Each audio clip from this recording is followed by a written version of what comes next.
current situation in Venezuela is a crisis all across the board.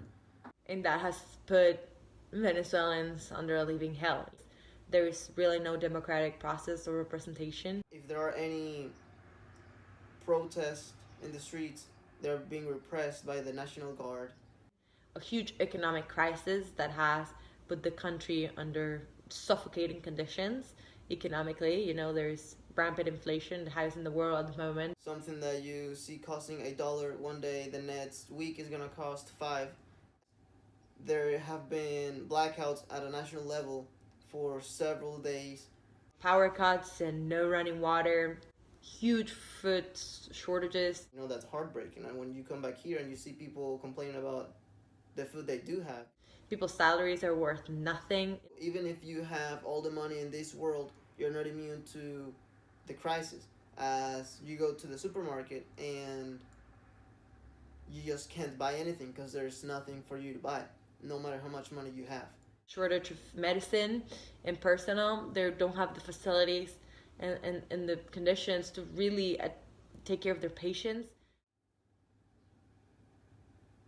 Right now, my father has a medical condition, and these medicines are not available in Venezuela, so we have to import them from somewhere else. And you cannot buy a $200 medicine when the minimum wage is $4 a month. Most of the people that find themselves in this situation would just accept it and just pretty much lay down and die.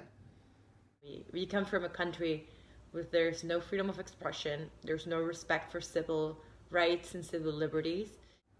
The government makes sure that no radio, no TV station broadcast any of the situation.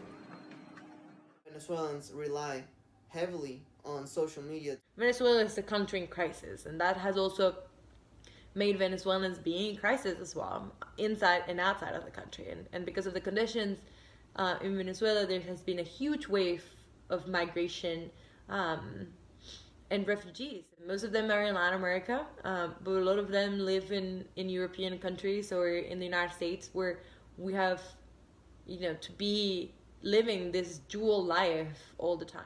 People that are able to connect, to actually understand what's going on is very reduced. Completely separate lives. The one that I live here, where everything is normal and everything is comfortable. When people have their plates on mac and cheese they don't want to eat and they just throw it away and just leave, dang, somebody back at home would gladly eat that.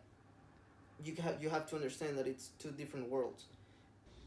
My other life is the one that I live on the phone. It's the one that I live on Twitter, trying to get news from home, from my family, from my friends. Sometimes there is so much going on that you spend hours just reading headlines, and that is rough to digest, and at some point it's going to make you upset because of the stuff you're reading, and you have to stop because it's not healthy. You kind of feel like you are broken into two. But then you just have to go to class, and you cannot allow those things to actually harm what you're actually doing right now. And I need to be focused and I need to be on time, but I didn't sleep the night before. For as much as we try to balance what's going on, there's only so much you can do. But inside of you, there is this turmoil of just violence that you see being done against family and friends and fellow Venezuelans. And then we try to be normal, but we will never be, I think, because what has happened to us is horrible. It is hard, but it is something we all have to do, and there's no way around it. So I think that we would just never be fully normal after everything that happened to us, and that continues to happen to us all the time.